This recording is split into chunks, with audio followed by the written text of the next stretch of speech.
Vous écoutez l'épisode 148 du podcast Business en spa et esthétique. Les instituts ne sont pas rentables. Et vous ? Bonjour, je suis Tiffaine Modeste, la créatrice et directrice d'Expertise Spa Bien-être, le premier centre d'accompagnement des artisans de la beauté et du bien-être qui veulent réussir. Notre mission, vous enseigner ce que vous n'avez pas appris à l'école. La gestion d'entreprise, les stratégies business et le management des équipes. Alors bienvenue sur le podcast Business en spa et esthétique. Chaque semaine, je vous invite à découvrir une nouvelle vision de votre métier avec les meilleures astuces que j'ai mises en place au cours de ma carrière, les outils que je partage avec nos clientes et leurs histoires de réussite, et les témoignages des grands acteurs de notre secteur. Aujourd'hui, j'avais envie de parler d'un sujet qui fâche, mais qui est pourtant central pour votre réussite, la rentabilité. Parce que oui, beaucoup d'instituts et de spas travaillent énormément, mais ne sont pas assez rentables. Et ça, je le vois encore au quotidien. Et je vous le dis tout de suite, en fait, c'est pas une fatalité. Dans cet épisode, justement, on va voir ensemble pourquoi le secteur de la beauté souffre de cette fragilité économique, alors que on a une croissance incroyable dans le domaine de la beauté. On va regarder également comment reconnaître les erreurs les plus courantes et surtout, je vais vous apporter les clés pour remettre la rentabilité au cœur de votre business model. Alors c'est parti. Le premier constat, c'est ce constat de secteur dit fragile. Je me souviens de cette anecdote que je raconte dans mon livre d'ailleurs Artisan de la beauté.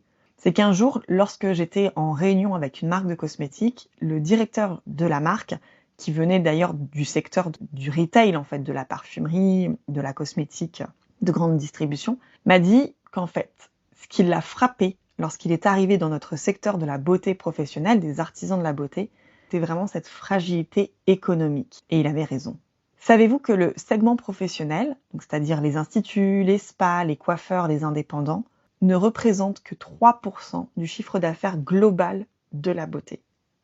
C'est un chiffre minuscule quand on pense justement à toute l'énergie qui est déployée dans notre secteur. Et pourquoi ça ? Eh bien parce que trop souvent, les gérants et les gérantes n'ont pas été formés à la gestion financière. On sait délivrer des soins, mais on ne sait pas piloter un business model rentable. Mais malheureusement, les aides de nos comptables ou des banquiers ne sont pas d'une aide vraiment très efficace. Alors quelles sont les erreurs justement qu'on peut relever et que pour ma part je constate encore trop souvent ? Je vais vous donner un exemple concret. La semaine dernière, je suis passée devant un centre et dans la vitrine, il y avait cette offre affichée. Escale, gommage plus massage du corps à 59 € au lieu de 90 €. Et là, je me dis, bon, c'est un réflexe, je ne peux pas m'en empêcher, mais là, je me dis, mon Dieu, encore une gestion financière qui n'est pas maîtrisée. Parce qu'une telle offre peut littéralement plomber la rentabilité au lieu de la booster.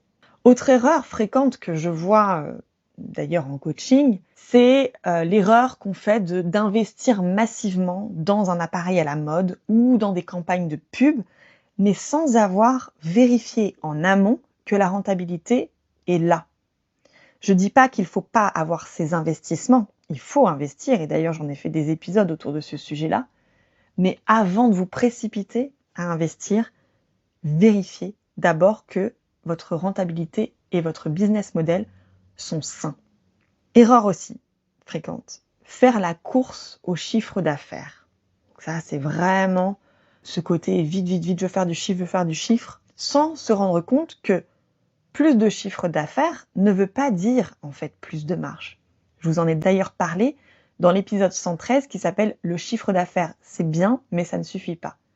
Et d'ailleurs, je vous invite à l'écouter ou à le réécouter si c'est pas encore le cas. Et la troisième erreur la plus fréquente que je rencontre, c'est d'ignorer la trésorerie jusqu'au moment où c'est trop tard. Et là, je peux vous dire que ça peut faire très mal.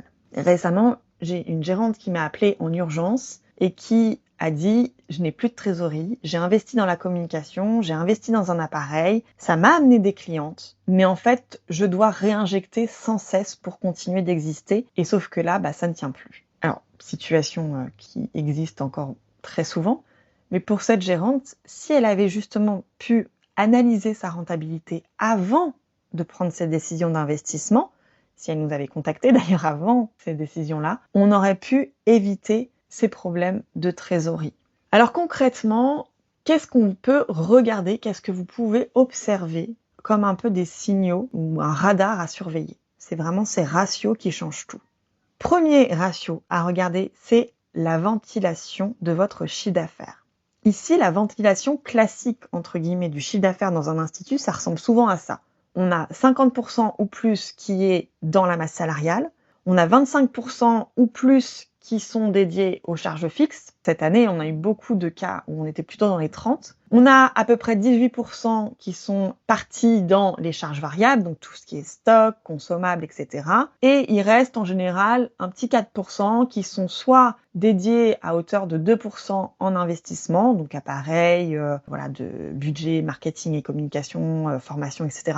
Et puis 2% en marge pour celles qui ont ce réflexe d'avoir un petit peu de marge de côté. Donc autant dire qu'avec ces 2%, c'est une marge qui est quasi inexistante. Là où, justement, la ventilation idéale de votre chiffre d'affaires, ça devrait plutôt être de l'ordre de 45% en masse salariale, 20% en charge fixe, 10% en charge variable, 10% pour vos investissements et 15% de marge. Alors bien sûr, ces ratios, entre guillemets, idéaux vont varier selon votre business model. Il y a des business models où on va être sur des ratios différents, sur la taille de votre structure aussi.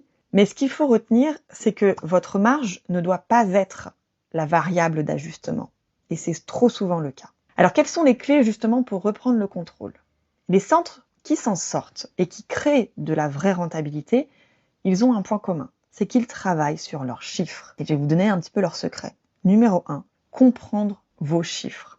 Comment est généré le chiffre d'affaires? Et surtout, comment l'argent est dépensé?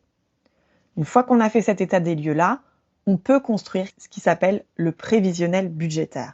Et c'est pas seulement de s'appuyer sur le bilan comptable de l'exercice précédent, mais c'est vraiment construire une stratégie financière pour pouvoir continuer à investir, dégager peut-être un peu plus de marge ou lancer un projet qui vous tient à cœur. Ensuite, numéro 3, c'est prendre des décisions à partir des chiffres. Plus de décisions à l'instinct, plus de décisions émotionnelles, plus et surtout pas d'effet de mode. Ça, c'est terrible encore aujourd'hui.